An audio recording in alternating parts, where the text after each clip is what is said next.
Scaffolding atau sering juga disebut stagger atau juga orang dalam bahasa Indonesia sebut perancah. Ini di bagian dari praktek yang ada di lapangan dan dipraktekkan pada jurusan Teknik Sipil Politeknik Negeri Jakarta.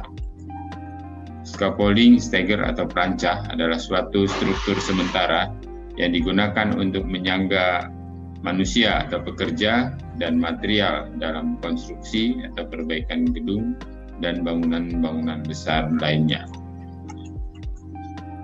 Fungsi scaffolding selain sebagai penyangga manusia atau pekerja dan material acuan dan perancah, scaffolding juga digunakan pada praktek kerja acuan perancah yang berfungsi untuk menahan beban cor beton sesuai dengan bentuk dan ukuran yang diinginkan.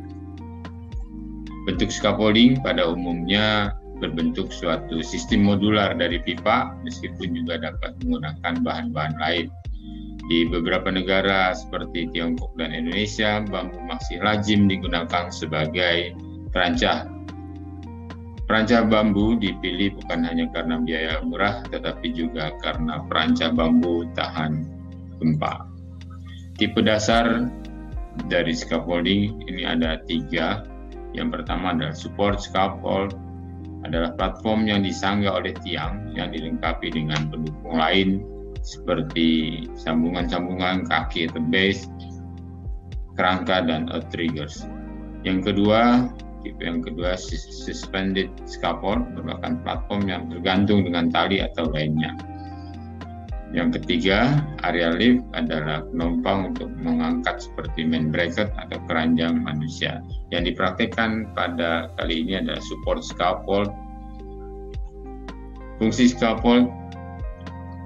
scaffolding memiliki 2 fungsi, yaitu support dan sebagai akses.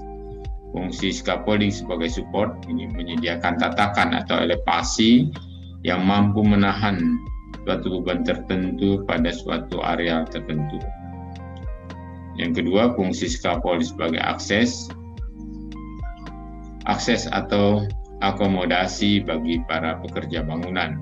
Nah, yang dipraktekkan praktek kerja scaffolding di jurusan Teknik Sipil Politeknik Jakarta ini yaitu fungsi scaffold sebagai akses. Sedangkan fungsi scaffold sebagai support ini biasanya pada pekerjaan acuan perancah. Dan desain scaffolding, ada 3 pendekatan utama desain scaffolding. Yang pertama independent self scaffolding scaffold, yang kedua self support scaffold, truss out atau cantilever scaffold.